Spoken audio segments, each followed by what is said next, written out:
Salut et bienvenue dans le premier challenge mensuel du Dojo Créatif qui sera sur le thème d'Overwatch.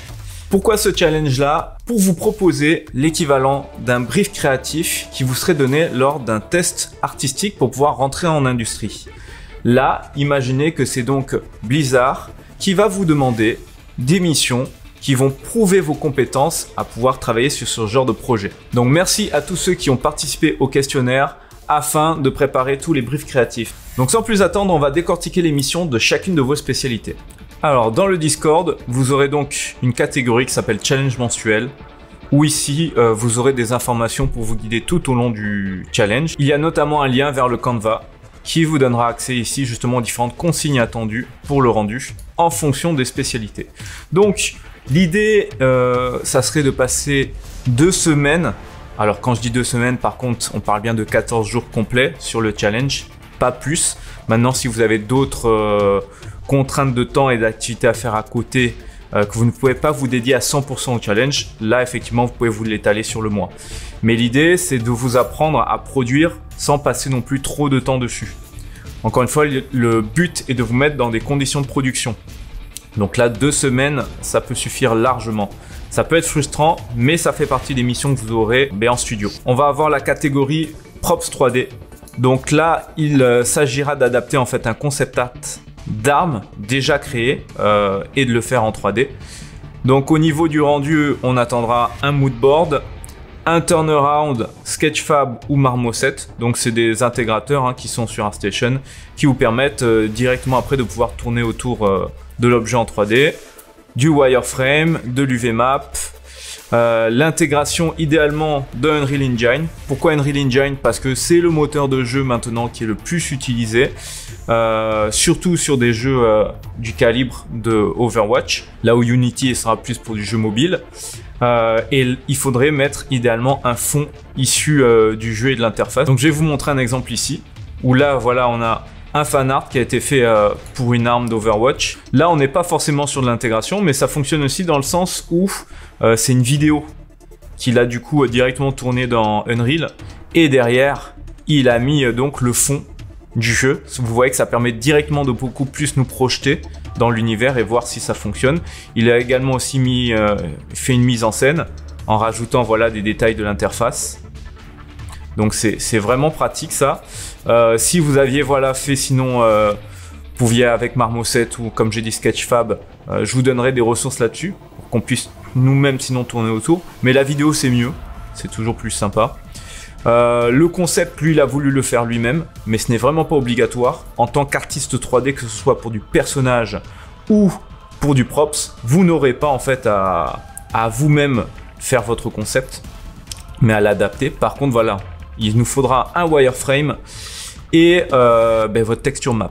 Donc là, je vous ai mis différents exemples donc avec les liens. Il suffira de cliquer sur les images. Donc de skins. Donc ça, c'est des skins de héros du jeu. Donc ça a été fait par des fans qui ont remixé. Et derrière, donc, vous pouvez avoir... là, il y a eu tout le cycle complet avec quelqu'un qui a fait le skin du personnage. Ok, avec les recherches de référence.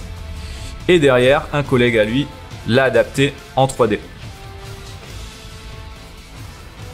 Et vous voyez qu'à chaque fois, dès qu'on rajoute un fond extrait du jeu, ça permet de beaucoup plus immerger tout simplement le spectateur dans l'univers et nous montrer que vous avez bien compris, que vous avez réussi à vous adapter à la direction artistique. Alors vous pouvez le faire soit donc partir de ce genre de concept là. Pour ceux qui veulent faire le perso en 3D, pareil, ce sera la même consigne que le props. Vous pouvez très bien par exemple partir de ce Pharah là et derrière le modéliser en 3D. Il n'y a aucun problème avec ça. Vous pouvez juste aussi, vous n'êtes pas obligé de modéliser le personnage. Vous pouvez très bien modéliser uniquement le concept, c'est-à-dire le costume. Mais vous n'êtes pas obligé de derrière faire le côté organique. Ça, c'est pas obligatoire. Vous pouvez prendre directement un personnage lambda. Ça passera largement aussi. Ce que je vous conseille par contre, c'est que le challenge soit proportionnel à votre niveau. Donc si vous voulez encore vous tester, on va dire, des styles de texture, vous n'êtes pas encore habitué, commencez par des petits props Et vous pouvez très bien, par exemple, après faire un ensemble de 3 props. Donc le sabre, le shuriken et les couteaux qui vont avec. Ça, il n'y a aucun souci. Vous pouvez même après de Unreal, si vous voulez vous amuser, faire du FX avec. Donc voilà, faites-vous un challenge vraiment proportionnel à vos compétences. Encore une fois, l'idée c'est que ça soit destiné à votre portfolio, ce challenge, mais c'est aussi un prétexte tout simplement pour avoir un cadre dans lequel vous allez pouvoir aussi vous entraîner. Donc là, je vous ai mis plusieurs exemples de fan art déjà existants, donc avec des skins, mais vous pourrez faire vos propres recherches. En tout cas, vous voyez qu'il peut y avoir plein de déviations possibles, avec plus le côté pirate, le côté, on va dire, un peu nécromancien, le côté victorien / italien, comme un peu Assassin's Creed 2. Vous pouvez avoir aussi sinon des propositions de personnages originaux. C'est beaucoup plus compliqué, hein. Donc là, je m'adresse surtout à tout ce qui va être Chara Design 2D. Là, c'est possible, vous avez des exemples là. Mais ce sera beaucoup plus challengeant parce qu'il va falloir réfléchir derrière à quel type de héros vous allez faire, parce qu'il ne s'agit pas juste de faire quelque chose de beau. Là, encore une fois, c'est une mission pour Overwatch. Vous allez devoir faire quelque chose qui fonctionne pour le jeu. Donc, vous devez prendre une classe, ok? Donc, il va falloir analyser différentes classes du jeu et derrière, voir dans quelle classe il s'inscrit. Est-ce que votre personnage fait partie de l'univers? Parce que là, si vous créez un perso original, ne faites pas un skin qui va dans un autre thème, faites-le dans le thème d'Overwatch, là pour le coup.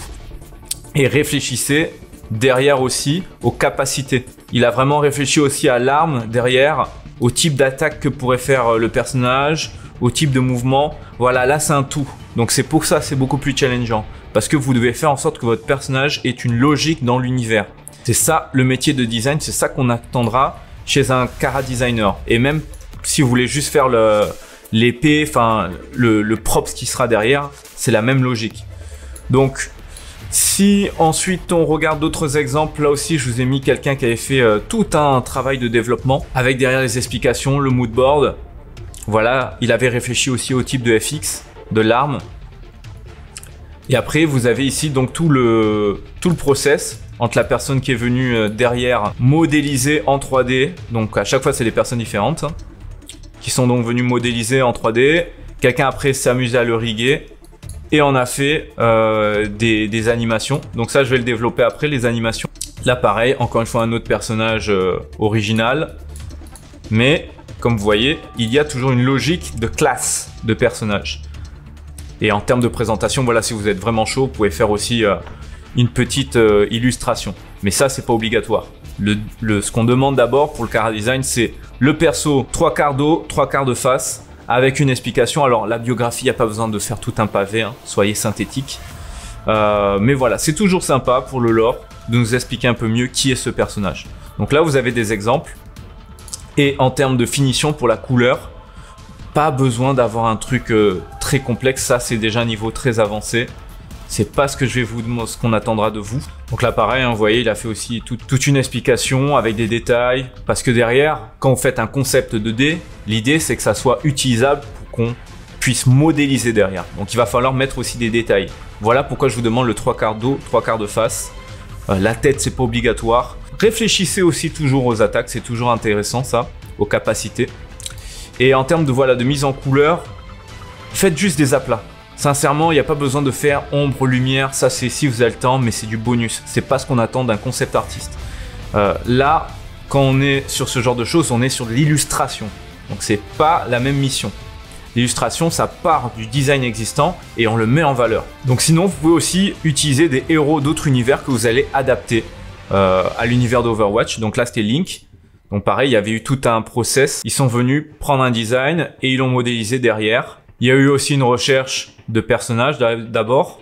Vous voyez, donc différentes extensions. Mais là, on part dans l'univers d'Overwatch. Donc il va falloir aussi regarder qu'est-ce qui fait, quelle est la ressemblance, quels sont les types de formes, les types de matières qui reviennent entre les différents personnages d'Overwatch.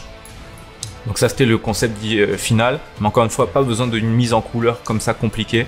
Juste des aplats comme ça suffira. Et derrière, donc, on va passer sur le côté animation. Donc en termes d'animation, pas besoin... Alors c'est toujours sympa si vous pouvez intégrer votre animation dans un décor d'Overwatch. Là, vous voyez, c'est flouté derrière, mais ça suffit pour nous immerger dedans. Et en fait, vaut mieux faire un ensemble d'animations. Donc là, l'idle du personnage.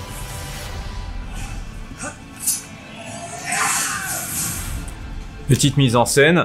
Les FX, bah ça c'est pas obligatoire. Mais vous voyez qu'il y a différentes petites animations.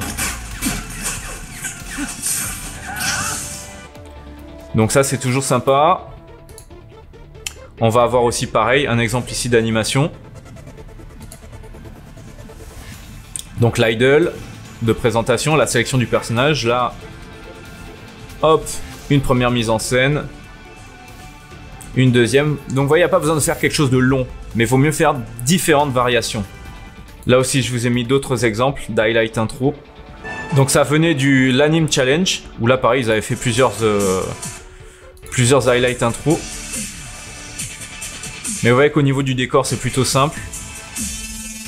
Et au niveau des FX, vous pouvez très bien aussi chercher un collègue. Moi, je vais voir, j'ai un ami qui fait des formations en FX 2D.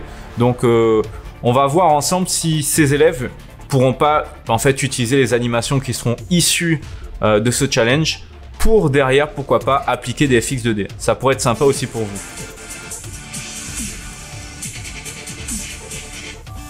Mais là, par exemple, ici, on est trop sombre. Donc, faudra pas se casser la tête à faire des éclairages comme ça. Pareil, je vous donnerai des astuces issues de la formation du dojo qui est sortie récemment en animation 3D pour mettre aussi en lumière vos animations de manière simple. Mais vous voyez que c'est des animations en général qui sont courtes avec un effet voilà, de ralenti à la fin.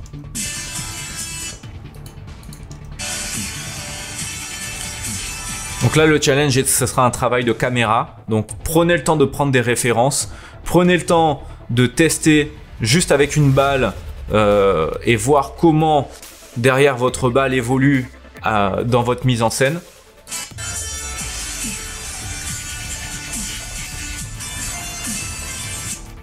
Voilà, mais c'est des mouvements de caméra très rapides.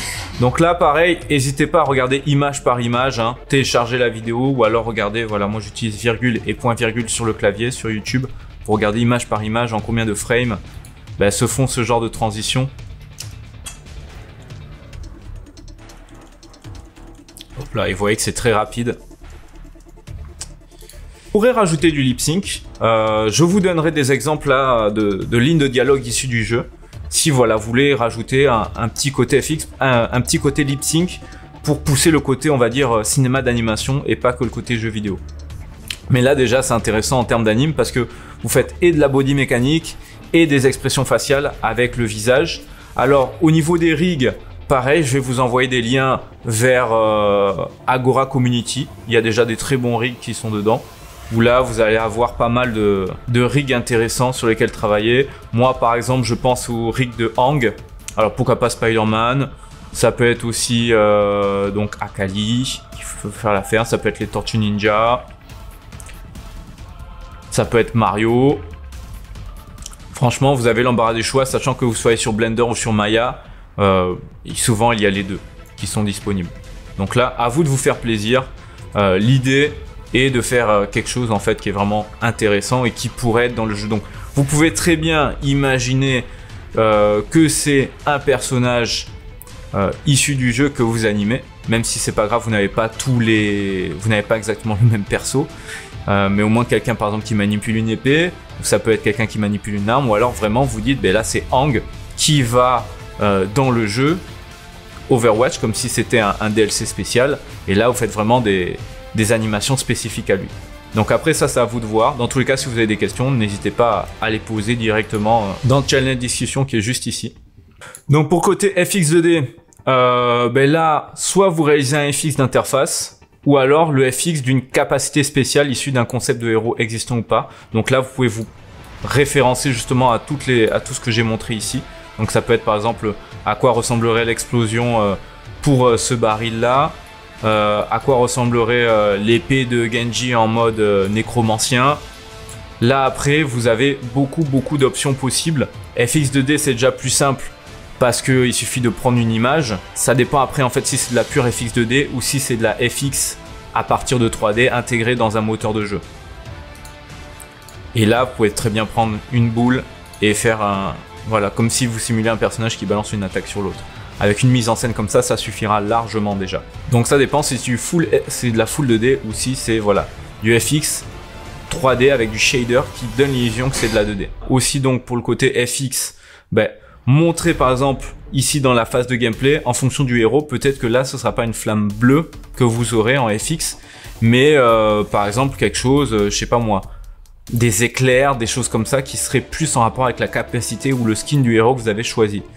Donc je vous demande pas de me prendre une vidéo, hein, juste vous ferez un focus principal sur la barre de vie et derrière le FX qui va avec. Ça peut être ça peut être sinon le FX voilà, de l'arme qui tire. Franchement là c'est à vous de voir en FX 2D. Donc derrière il faudra montrer vos explications, vos croquis, le design du héros que vous avez choisi et qui vous a inspiré pour faire les FX. Voilà, pourquoi pas derrière si vous pouvez faire nous immerger avec un fond, c'est toujours mieux, mais ce n'est pas obligatoire. Et enfin, pour tout ce qui est interface utilisateur, là, la mission sera de redesigner une partie de l'interface au choix, donc soit l'écran de gameplay, l'écran de sélection, l'inventaire ou l'écran de victoire, et de renforcer en fait le côté futuriste en apportant plus de détails aussi. Pourquoi? Parce qu'en fait là on est sur une interface très épurée sur Overwatch. Donc là je vais vous montrer ici. Tac. Donc vous voyez par exemple l'écran de victoire est plutôt épuré. Donc voir si on peut pas rajouter quelque chose d'un peu plus dynamique et beaucoup plus technologique. Pourquoi pas même ajouter plus de détails, hein, comme un peu les écrans de victoire de League of Legends. Vous voyez que là dans League of Legends on est un peu plus raffiné au niveau du détail. Donc c'est quelque chose aussi que vous pouvez pousser vers le côté plus détaillé justement, qui nous immerge un peu plus dans l'univers du jeu. Purée, donc voir comment on peut renforcer cela. Là, le but est, comme j'ai dit, de pousser le côté futuriste, de pousser le côté peut-être mettre matière, montrer comment mieux réagencer l'interface aussi. À vous de voir derrière s'il y a aussi des parties de l'interface tout simplement qui vous dérangeaient. Moi par exemple j'ai un élève qui était parti sur Valorant et qui avait en fait, il trouvait l'écran de sélection de héros perfectible et donc lui il avait proposé une version. Donc lui il a fait un prototype derrière pour l'interface. Vous voyez, il a retravaillé, hop, une nouvelle disposition avec justement les capacités qui seraient affichées en vidéo et le personnage qui serait plus mis en avant. Donc ça c'est des choses qui peuvent se faire aussi, hein. Pour le coup en termes d'interface vous avez pas mal d'options possibles aussi. L'idée derrière voilà c'est que quand même vous nous montriez un prototype testable. Donc pareil je pourrais vous donner des ressources là-dessus et nous comparer l'avant-après. C'est aussi ça l'intérêt. Donc schéma d'interface, explication de votre design, les choix derrière de votre démarche, un prototype donc avec Figma ou Adobe XD, une comparaison avant-après pour voir comment vous avez fait évoluer ça. Donc à vous de faire ce que vous pouvez dans le temps imparti. Donc voilà pour les différentes missions qui vous sont demandées pour ce challenge. À vous de poser vos questions comme j'ai dit dans le salon discussion. J'espère que ce challenge vous motive autant que moi et on a hâte en tout cas de voir le résultat à la fin du mois de mai sur le Discord du Dojo Créatif. Bien sûr, ce sera aussi diffusé sur LinkedIn et sur YouTube et on verra donc les best-of de ceux qui ont pu être produits et ça vous permettra aussi derrière de tout simplement gagner en visibilité sur les réseaux et pourquoi pas éventuellement décrocher un emploi derrière si vraiment c'est qualitatif. Donc prenez-le au sérieux, prenez-le vraiment comme une mission que l'on vous donne. Si à la fin vous n'êtes pas satisfait du résultat, ce n'est pas grave, ça servira d'entraînement. Ce sera à vous après derrière de faire un débrief. Nous aussi on vous fera un retour, une review qui vous permettront de savoir comment vous améliorer. Voilà, donc avançons ensemble et à très bientôt dans le dojo.